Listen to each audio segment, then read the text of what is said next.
Welcome to another theme and video tutorial. In this tutorial, I'm going to show you how to create a list, get the list ID and the API key for MailChimp, and then fill it out in our subscription widget and our subscription shortcode.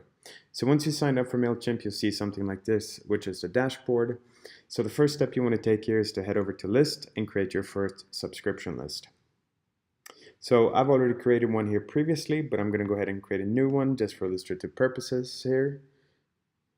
And when I do this, I'm presented with a range of different fields here that we want to fill out for the subscription list.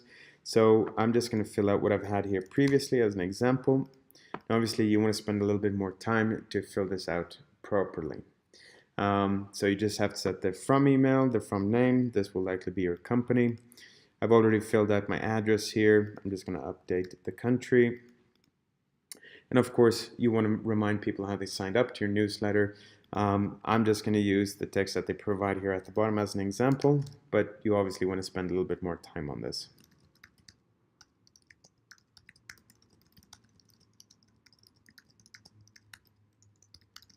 There we go. Once I've filled out the fields, I scroll down to form settings. I go ahead and click enable double opt-in, and this is very useful if you want to adhere to the GDPR rules. And what this does is that it sends out a confirmation email once they've subscribed, where they have to click again just to confirm that they indeed want to subscribe to your list.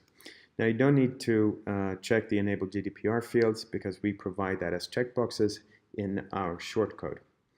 Now, the rest I'm just going to leave as is, and I'm going to go ahead and click save.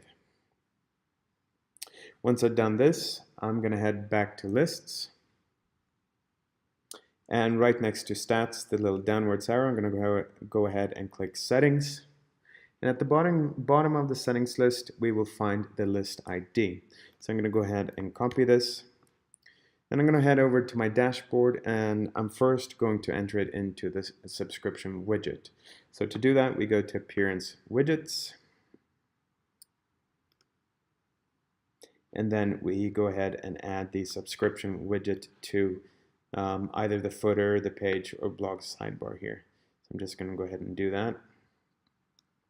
Now when we do this, we can see that we have fields for the API key and list ID, so I'm just going to go ahead and paste it in here. Now the second thing I'm going to do, I have it open in another tab here, is to go to the theme options panel, and I'm also going to fill out the API key and the list ID there. And this is for the subscription shortcode. So same thing here, API key list ID, I'm just going to go ahead and paste it in.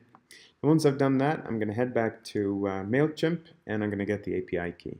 So to do that, I click on the user, I head to account, I go to extras and API keys.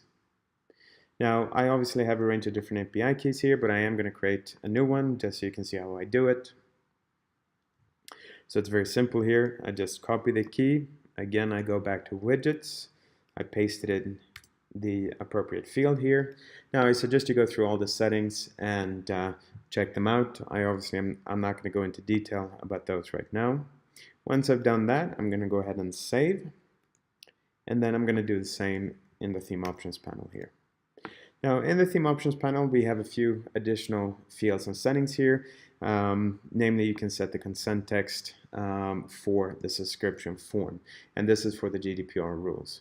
So I suggest you go through these, spend a little time, maybe customize the message the way that you want it, and you can also set the privacy policy and cookie policy link so that users can check your policies out before subscribing to your newsletter. So now that I've filled that out, I'm just going to go ahead and click save. And once these are filled out, you're ready to receive subscribers to your subscription list. And that's all there is to it.